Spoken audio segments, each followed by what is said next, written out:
नमस्कार। सवाल आपका देख रहे हैं आप और मैं हूं आपके साथ शमशेर सिंह। जब घर में बेटा पैदा होता है तो माता पिता रिश्तेदार सभी खुश होते हैं। कहते हैं कुल का दीपक है, नाम रोशन करेगा। लेकिन जरा सोचिए, अगर वही बेटा बड़ा होकर अपने उस परिवार को मौत के घाट उतार दे जिसने उसे जिंदगी दी हो, ऐसी औलाद को क्या कहोगे? हरियाणा के रोहतक में 27 अगस्त को एक परिवार के 4 लोगों की हत्या की गुत्थी ने हर किसी को हैरान परेशान कर दिया था। हर कोई यह जानकर स्तब्ध था कि आखिर इस हत्या के पीछे कौन है। पुलिस ने इस गुत्थी को सुलझा दिया है और इस हत्या को अंजाम दिया है घर के बेटे ने ही, जिसने अपने पूरे परिवार को गोलियों से भून दिया, रिश्तों का कत्ल कर दिया। इसके पीछे की वजह कुछ भी हो, लेकिन ऐसी मानसिकता क्यों?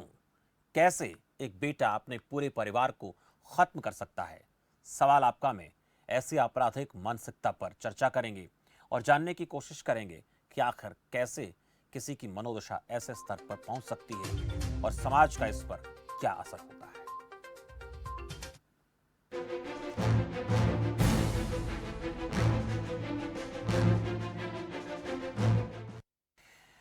एक ही परिवार के 4 लोगों की हत्या के पीछे और कोई नहीं बल्कि घर का ही बेटा अभिषेक है, जिसने अपने हंसते खेलते घर को तबाह कर दिया, खून के रिश्तों को दागदार कर दिया। आरोपी अभिषेक और मोनू की उम्र महज 20 साल बताई जा रही है। अभिषेक ने ही अपने मां बाप, बहन और नानी की गोलियों से भूनकर हत्या की। इस पूरे मामले में पुलिस ने आरोपी अभिषेक और मोनू को गिरफ्तार कर लिया। पुलिस पूछताछ में आरोपी बेटे ने अपना गुनाह कबूल कर लिया। हालांकि अभी पूरी वजह साफ नहीं हो पाई है, लेकिन आरोपी ने परिजनों से मनमुटाव होने की बात कही। बहन की बहुत ज्यादा दखलंदाजी से परेशान था और उससे बहुत ज्यादा खफा था। बहन के सपोर्ट में माता पिता अक्सर उससे झगड़ते थे। अभिषेक ने यह भी बताया कि पिछले कई दिनों से वो अपने परिवार से कुछ रुपए मांग रहा था और यह रकम न मिलने पर नाराज था। पुलिस पूछताछ में आरोपी अभिषेक ने बताया कि वारदात के बाद वो दोस्तों के साथ पार्टी करने एक होटल में भी गया था। आरोपी ने बड़े शातिर अंदाज में इस वारदात को अंजाम दिया था और बचने की भी पूरी कोशिश की थी, पर अपराधी कितना ही शातिर क्यों ना हो, ज्यादा समय तक बच नहीं सकता।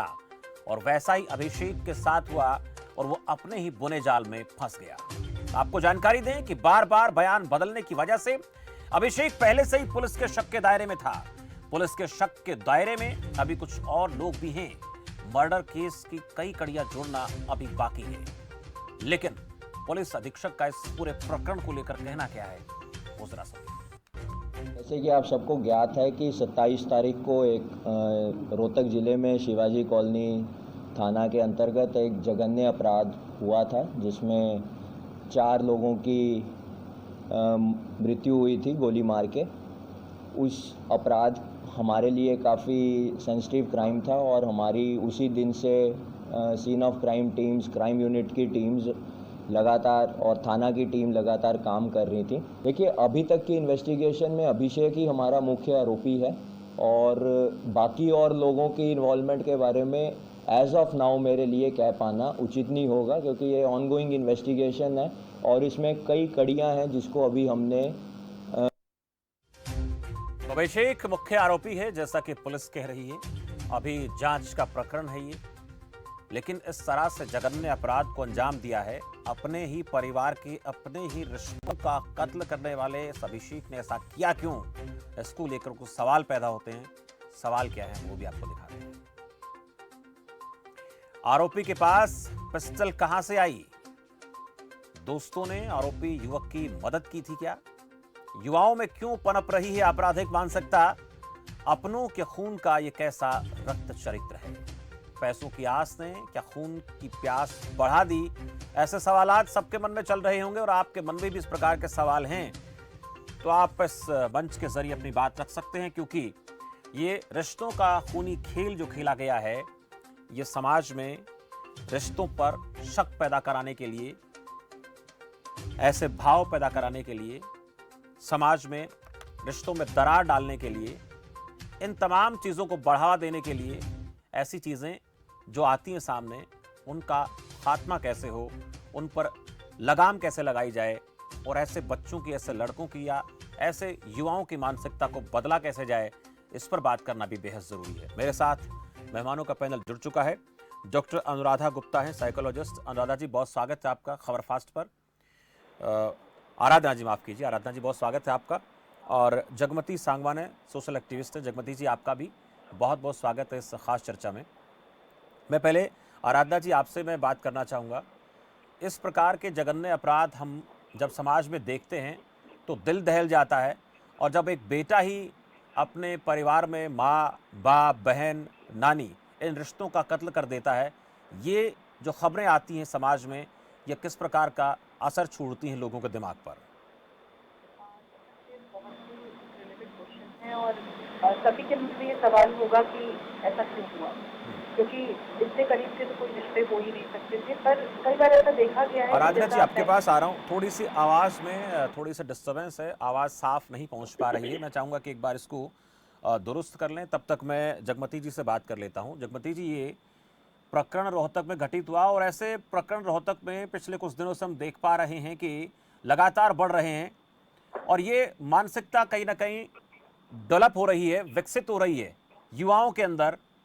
लेकिन इस प्रकार का जो खूनी खेल खेला है इस लड़के ने, वो हमारे दिमाग में एक ऐसा कहीं ना कहीं एक डर पैदा कर रहा है। उस डर को निकालना भी बेहद ज़रूरी है। लेकिन ये चीज़ें घटती क्यों हैं, ऐसा होता क्यों है? और इस 20 साल के लड़के ने, जहाँ तक जानकारी मिल पा रही, उम्र इतनी इसकी है, इसने अपने ही परिवार को मौत के घाट उतार दिया।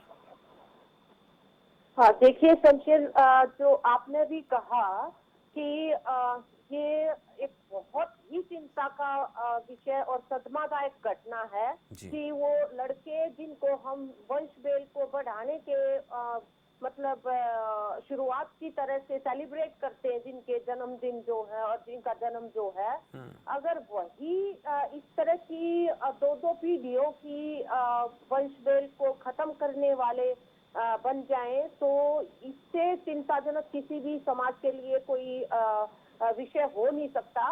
और 27 तारीख से ही जब ये घटना आई थी, वैसे तो जिस तरह का ये पूरा अपराध हुआ था, उसी से सदमे में थे नागरिक जो है। उसके बाद जब पता लगा है कि किसके द्वारा, घर के युवा के द्वारा ही ये अपराध किया गया है, तो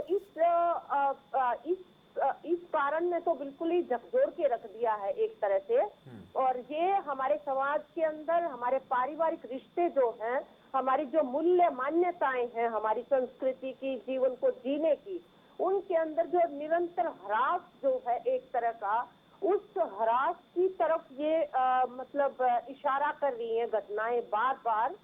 निश्चित रूप से आपने कहा कि रोहतक के अंदर इससे पहले भी ऐसी घटनाएं हुई जहाँ पे निर्मम हत्याएं, बिल्कुल निसंकोच किसी तरह का अपराधी के दिमाग से कोई दबाव सामाजिक या कानून व्यवस्था का नहीं देखा गया। धड़ाधड़ मतलब इस तरह से गोलियां जिस तरह से चलाई गई हैं, बहुत ही अमानवीय वो चीजें जो है वो रही हैं। तो लॉ एंड ऑर्डर की अपना एक रोल है, परंतु जहाँ तक ये घटना है, जो रिसेंट 27 तारीख की जो घटना है, मुझे ये लगता है कि हम सभी को बहुत ज्यादा गंभीरता से इसके ऊपर विचार करने की जरूरत है कि हमारे घरों के अंदर हमारे युवाओं के साथ हमारे किस तरह के रिश्ते हैं और किस तरह का संवाद उनके साथ हो रहा है। ये एक सोचने की बात है कि उनके साथ जो इंगेजमेंट है पेरेंट्स की और दूसरे परिवार के सदस्यों की, वो इंगेजमेंट एक बहुत बड़ा पहलू है। मैं ये इसको ओवर एम्फेसाइज नहीं कर रही हूँ, क्योंकि इसके अंदर दूसरी संस्थाओं के भी वो कॉलेज का स्टूडेंट है, तो निश्चित रूप से शैक्षणिक जो माहौल है, वहाँ पे शिक्षक जो हैं उनकी भी अपनी भूमिकाएं हैं, सामाजिक स्तर पे भी अपनी भूमिकाएं हैं। लेकिन परिवार क्योंकि हमारे समाज की प्राथमिक इकाई है, तो उस परिवार के स्तर पे अगर इतना ज्यादा हरास आ रहा है रिश्तों का देखने में कि नानी से लेकर बहन तक की हत्या कर रहा है वो बच्चा, और उसके बाद जो है वो पार्टी में इन्वॉल्व हो रहा है, तो किस तरह का मतलब ये मानसिकता, कौन सी मानसिकता? बिल्कुल, इस लड़के की जो मानसिकता है वो इस इतनी विकसित हो कैसे गई गलत रास्ते पर जाने की, इस पर मैं बात करूंगा। इस बीच मेरे साथ एक दर्शक हैं, डॉक्टर राजन हैं, यमुनानगर से। राजन साहब, बहुत स्वागत है आपका। हाँ सुनकर जी, नमस्कार। जी नमस्कार सर। सर कुछ तो माहौल चलो जैसा है सोसाइटी का, समाज का आजकल, लेकिन बच्चों को जो हम घर में माहौल देते हैं ना शुरू में ही, जी। अब जैसे बच्चे को हमने टीन एज में ही उसको बाइक दे दी, अभी वो बालिग नहीं हुआ उसकी बाइक दे दी, उसको बुलेट लेके, मैंने देखता हूँ स्कूलों में बच्चे बुलेट पे आ रहे हैं आजकल। बिल्कुल। शुरू में ही हम को पैसा यदि आपके पास है वो उसकी अच्छी परवरिश के लिए है, ना कि उसको बिगाड़ने के लिए। जी। आप उनको पहले तो बच्चों को बुरी आदतें डाल देते हैं। मैंने ये खबर आज मैंने अखबार में देखी थी, इसमें एक इनकी फोटो छपी हुई है, एक शादी समारोह में ये लड़का जिसने मर्डर, ये जघन्य अपराध किया है, दोनों हाथों में असला लेके खड़ा है और उसके फादर पीछे खड़े हुए हैं। बिल्कुल, ये बहुत अहम बात आपका डॉक्टर साहब, बहुत शुक्रिया हमसे बातचीत के लिए। मैम, डॉक्टर आराधना जी, जैसे डॉक्टर राजन बात कर रहे हैं, हम पारिवारिक स्तर पर बच्चों का ध्यान नहीं रखते हैं और ये पता नहीं चलता हमें कि कब बच्चा हमारा हाथ से निकल गया। अब ये यहाँ तक पहुँचा है, इतना बड़ा कांड इसने किया है, तो जाहिर सी बात है कि ये तो अंतिम जो पड़ाव था इसके अपराधों का या इसके गुनाहों का, शुरुआत तो बहुत पहले हो गई होगी। घरों में जब इस प्रकार की मानसिकता के बच्चे हम देखते हैं, तो जैसे डॉक्टर साहब बात कर रहे थे कि हम बुलेट बाइक दे देते हैं, बच्चा कहाँ जा रहा है, किस पार्टी में जा रहा है, जितना ज़रूरी होता है उतना पैसा दे देते हैं। और फिर एक बात और होती है, इकलौती संतान को हम इतना बढ़ावा दे देते हैं कि वो हमारे हाथ से निकल जाता है और फिर इस पड़ाव तक पहुंच जाता है। आराधना जी। ठीक है कि परवरिश, देखिए हर माँ बाप जो है वो अपने बच्चे को एक अच्छी परवरिश और एक अच्छा माहौल देने की कोशिश करता है, लेकिन बात होती है अटेंशन की। अक्सर हम पैसा और रिसोर्सेज देने के बाद ये सोचते हैं कि हमारी ड्यूटी यहाँ पर जाकर के पूरी हो रही है, क्योंकि हम अपने बच्चे को एक बहुत ही अच्छी सोर्सफुल लाइफ दे रहे हैं। लेकिन होता क्या है कि हम अपने ये चूक हो जाती है, हम अक्सर अपने बच्चे के फ्रेंड सर्कल की तरफ ध्यान नहीं देते हैं। अक्सर हम ये नहीं देखते हैं कि वो सोशल मीडिया पर किस तरीके के लोगों के साथ में कनेक्ट है।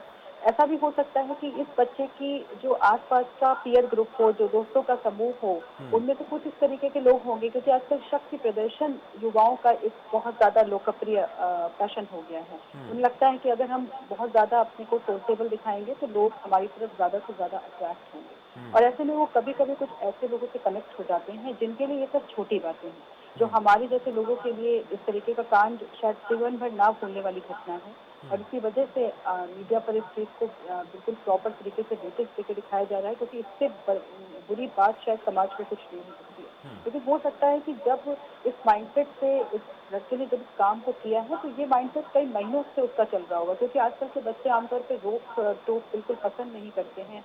मेरे क्लिनिक में आने वाले बहुत सारे युवा बच्चों का ये कहना होता है कि पेरेंट्स अननेसेसरली लाइफ में बहुत ज्यादा इंटरफेयर करते हैं, और कोरोना के चलते ये हो भी गया है कि बियॉन्ड द बाउंड्रीज जो बच्चे अपने टाइम को स्पेंड किया करते थे उनको पूरा अटेंशन पेरेंट्स का मिला, जिससे बहुत सारे बच्चे, बहुत सारे युवाओं का इरिटेशन लेवल बहुत बढ़ा हुआ है। और जब इस तरीके की घटना को कोई व्यक्ति अंजाम देता है, इस समय उसकी बॉडी में बहुत सारे केमिकल जो है चेंजेस भी होते हैं, जो इस लेवल पर उसके माइंडसेट को पहुंचा देते हैं कि ये सब घटना करने का पूरा साहस उसके दिमाग में आता है।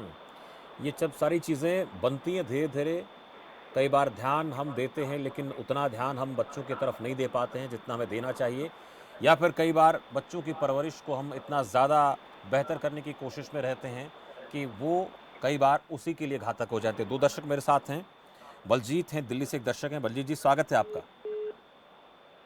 चलिए, संपर्क उनका टूट गया। कैप्टन LR शर्मा हैं मेरे साथ। कैप्टन साहब, बहुत स्वागत है। हाँ जी, नमस्कार सर। नमस्कार। लज्जाराम शर्मा अम्बाड़ा से बोल रहा हूँ। जी सर, बोलिए। हमारे जमाने में जब मैं पढ़ता था बाबूजी, मैं सन 74 का ग्रेजुएट हूँ जी। और 42.5 साल मेरा फौज में नौकरी किया हुआ है। जी। ठीक है सर। जी सर। तो हमारे जमाने में जो सोशल एजुकेशन थी वो बहुत गजब की थी, जी। जो आज नहीं है। दूसरी बात, हमारा एक बॉस था फौज में ऑफिसर, वो ये बोलता था कि बाप बेटे का और माँ बेटी का वो संबंध है जो सोने और सुनार का है। जी। ठीक है, सुनार सोने को जैसे ढा देगा वैसे ही ढह जाएगा। तो इस वजह से समाज में अराजकता बहुत ज्यादा आ रही है, बहुत ज्यादा, क्योंकि ना तो कोई घर पे ध्यान है, ना स्कूल में कुछ नहीं है। दूसरी बात, बेरोजगारी बहुत बड़ा मुद्दा है, खाने को नहीं है, और नशा, सबसे ज्यादा नशा। बच्चे आप 15-15 साल के नशा करते हैं। धन्यवाद। जी, बहुत शुक्रिया कैप्टन साहब, हमसे बातचीत के लिए। उन्होंने अपने कुछ अनुभव भी हमें बताए हैं और सामाजिक ताने-बाने की बात वो कर रहे थे। जगमती जी, हमारा सामाजिक ताना-बाना, सच में हम कई बार इस प्रकार के मसलों पर बातचीत कर चुके हैं, वो ताना-बाना बहुत ख़राब हो गया है। अब देखिए, हो सकता है कि कभी-कभार माँ-बाप को अपने बच्चे की हरकतों का पता नहीं होता। माँ-बाप अपने काम में व्यस्त होते हैं, माँ अपने कहीं नौकरी में है या फादर अपने बिजनेस में कहीं व्यस्त हैं, तो बच्चे पर ध्यान नहीं दे पाते हैं। लेकिन हमारे अड़ोस-पड़ोस के जो लोग होते थे पहले, गाँव में ये बता देते थे कि ये बच्चा सही रास्ते पर नहीं चल रहा, माँ-बाप का ध्यान नहीं भी जाता था और उससे बहुत सारी चीज़ें सुलझ जाया करती थी। अब हम एकल परिवार हो गए हैं, समाज में, आस-पड़ोस में हमारा व्यवहार वो रहा नहीं है, इसलिए हम सोचते हैं कि किसी के बारे में कुछ भी कहना और किसी को कुछ कह दिया तो उल्टा हमें ही कोई ना कोई परेशानी ना झेलनी पड़ जाए। ये बदलाव होना चाहिए। इन चीज़ों के पीछे ये भी बहुत बड़ा कारण नज़र आता है कहीं न कहीं।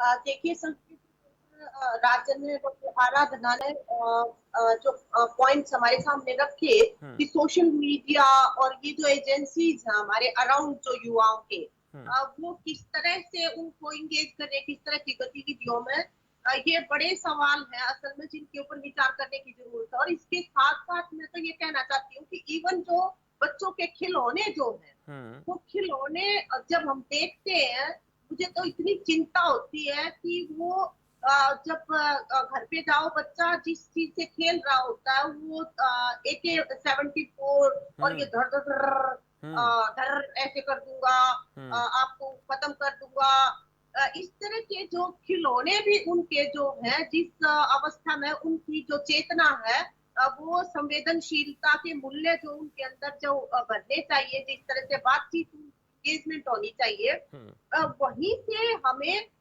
उनके साथ एक तरह का पॉजिटिव वातावरण बनाने की जरूरत है, जहाँ पे एक दूसरे के प्रति प्यार, प्रेम, संवेदनशीलता और इस तरह के जिन खिलौनों से, जिस वातावरण से वाइब्रेशंस आए, वो उनके अराउंड हो, ये बहुत जरूरी है। और इसके साथ साथ स्कूल जो है, स्कूल के अंदर बच्चों के जो विवेक है उनका थोड़ा सा विवेक विकसित करने के प्रोग्राम भी होने चाहिए। केवल सिलेबस जो है हमारा वो सिलेबस और फिर उसमें यूज एंड थ्रो जिस तरह का ये चल रहा है, इसकी बजाय उनकी एंगेजमेंट जो है एक विवेकशील इंडिविजुअल की तरह से हो, वो मतलब उस तरह के सिलेबस और उस तरह के जैसे काउंसलर्स भी बहुत बार रिकमेंड हुआ है कि स्कूल के अंदर बेशक 15 दिन में एक बार जाएं, काउंसलर विजिट करें और जो भी प्रॉब्लमैटिक इस तरह के बच्चे जो लगते हैं,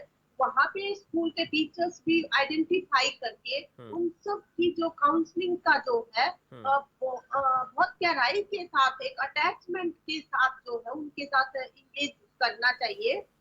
और फिर लार्जर इश्यूज जो अभी कैप्टन साहब भी कह रहे थे कि जो बेरोजगारी है और जिस तरह से फ्यूटिलिटी की एक भावना युवाओं के अंदर बनती जा रही है, ऐसे में हमारे यहाँ पे स्पोर्ट्स एक्टिविटीज जो है वो इंगेज कर सकती हैं इन युवाओं को बहुत व्यापक पैमाने के ऊपर।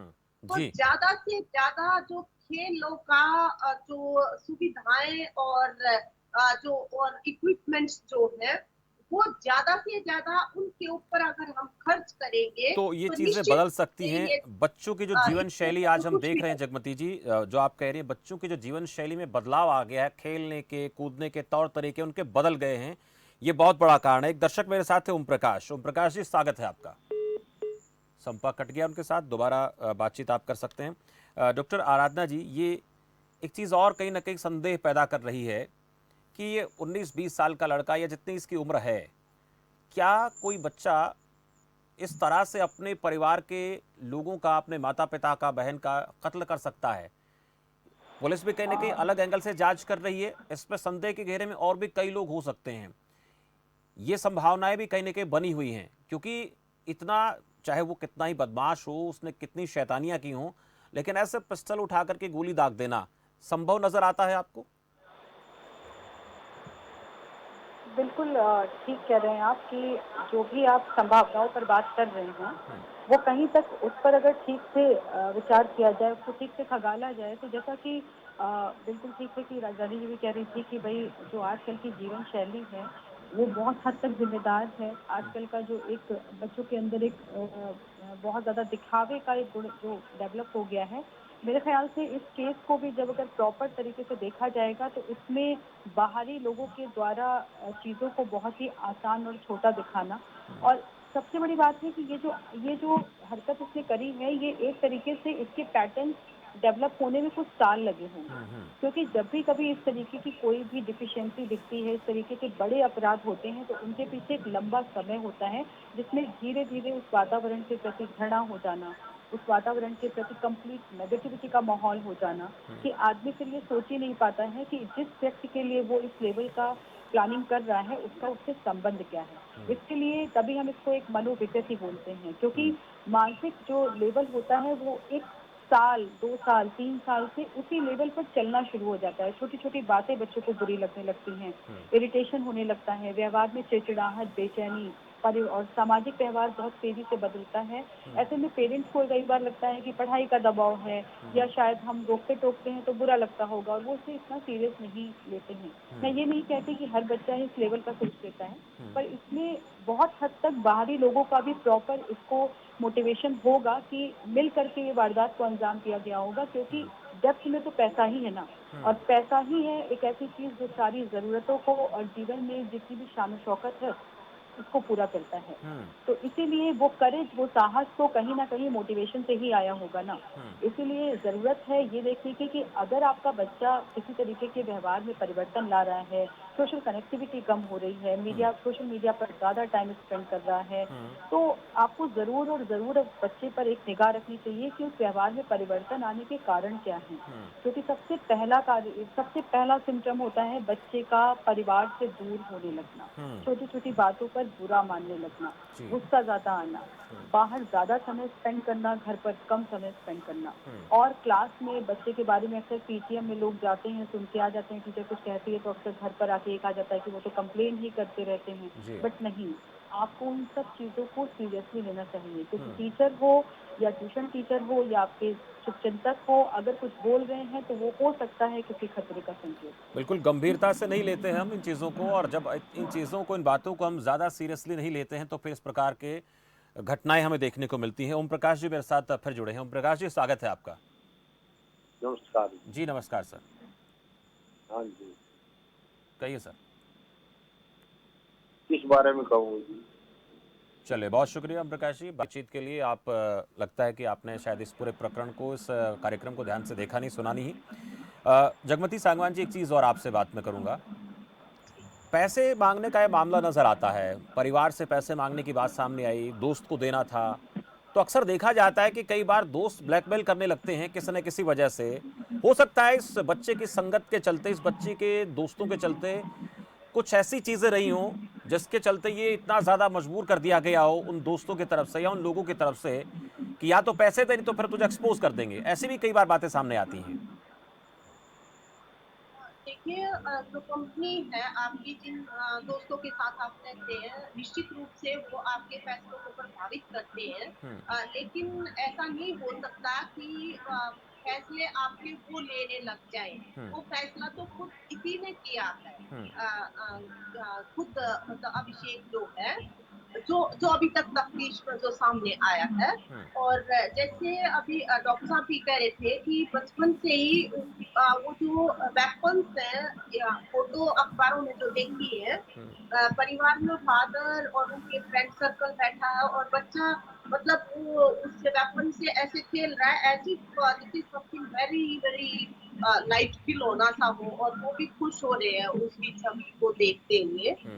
ये अखबार में छाया हुई है ये फोटोज, तो हमें ये लगता है कि इतना ओवर एक्सपोजर आप अपने बच्चों के साथ इन हथियारों का, और ये अपने साथ ये मूल्य मान्यताएं लेके आते हैं। ऐसा नहीं है कि इनसे कोई बहुत गंभीर मानवीय संवेदनाएं पैदा होंगी इनके साथ जब आप संपर्क में आते हैं। तो घरों में भी ऐसी चीजों को अगर आपको मजबूरी में रखनी भी पड़ रही है, क्योंकि बहुत एडवाइजेबल नहीं है इतना ज्यादा अपने परिवार के अंदर भी वायलेंट चीजों को बढ़ावा देना, तो वो इस तरह से रखी जाए कि तमाम तरह की सुरक्षा के जो पॉइंट्स हैं वो भी उनके साथ में तो आप उनका भी ध्यान रखें। और जो युवाओं के अंदर ये जो नशे की प्रवृत्ति जिस तरह की चल रही है, उसका हमें ये लगता है कि जो कम्युनिटी लाइफ है, जो शहर की जिसकी तरफ आप भी इशारा कर रहे थे कि पहले कोई भी बच्चा इधर अगर बैठते कदम नजर आते तो पॉइंट आउट कर देते थे आपके आस पड़ोस के लोग। अभी वो जो शहर जो है हमारे गांव से आके शहरों में बसे हैं, लेकिन शहरी जीवन के भी कुछ अपने मतलब नियम कायदे मूल्य मान्यताएं। बिल्कुल, ये अहम बात आप कर रही हैं जगमती जी। कुछ ऐसे मूल्य हैं, उन मूल्यों पर हमें फोकस करना होगा। जगमती जी, आपने जो बातें कही हैं और डॉक्टर आराधना जी ने जो बातें कही हैं, वाकई में हमारे समाज में जो बच्चों का व्यवहार बदल रहा है, उनकी मानसिकता में बदलाव आ रहे हैं। उस बदलती हुई मानसिकता को अगर ठीक करना है, उसको सही रास्ते पर लेके जाना है, तो आज की चर्चा में जो पॉइंट सामने आए उस पर परिवार वालों को भी, हमारे अड़ोस पड़ोस को भी, समाज को भी ध्यान रखना पड़ेगा। नहीं तो फिर इस प्रकार की घटनाएं जो हैं सच में दिल को दहलाती रहेंगी और हम कुछ नहीं कर पाएंगे उन बच्चों का, उन युवाओं का जो रास्ता भटक चुके हैं। बहुत बहुत शुक्रिया आप दोनों का इस खास चर्चा में जुड़ने के लिए। तो रोहतक के इस गोलीकांड ने बहुत से सवालों को जन्म दिया है। पिस्टल कहाँ से आई, ये जांच का विषय है। इस बच्चे ने इस खूनी वारदात को अंजाम क्यों दिया, ये जांच का विषय है। लेकिन बड़ी बात यह है कि इस प्रकार के घटनाक्रम जब पैदा होते हैं, उनके पीछे की जो भूमि रही है, पृष्ठभूमि है, वो क्या रही होगी। क्या अचानक से इस बच्चे ने पिस्टल अपने हाथ में ले ली? क्या किसी को इसके जानकारी नहीं थी इस बच्चे के बारे में कि ये किस दिशा में जा रहा है? और अगर पता था तो उसके ऊपर पहले गौर किया जाना चाहिए था। हमारे समाज की, हमारे परिवारों की आज ये बहुत बड़ी जिम्मेदारी आ गई है, बहुत बड़ी जिम्मेदारी उनके ऊपर आ गई है कंधों पर, कि बच्चे को बचपन से लेकर उसके बड़े होने तक जो रास्ता है वो बेहतर होना चाहिए, उसके ऊपर चलने के लिए प्रेरित करना चाहिए। और छोटी छोटी बातें जो कई बार बच्चों की जिद होती हैं, उन बच्चों की जिद के चलते हम उन्हें बहुत कुछ ऐसा करने के लिए उकसाते रहते हैं जिससे वो आने वाले वक्त में इस प्रकार के खूंखार अपराधी के तौर पर देखने को मिलते हैं। तो ज़रूरत ये आन पड़ी है कि ध्यान रखो बच्चों का, अड़ोस पड़ोस का जो हमारा समाज है, टीचर जो बच्चे के बारे में हमें बताते हैं उसके ऊपर गौर करें।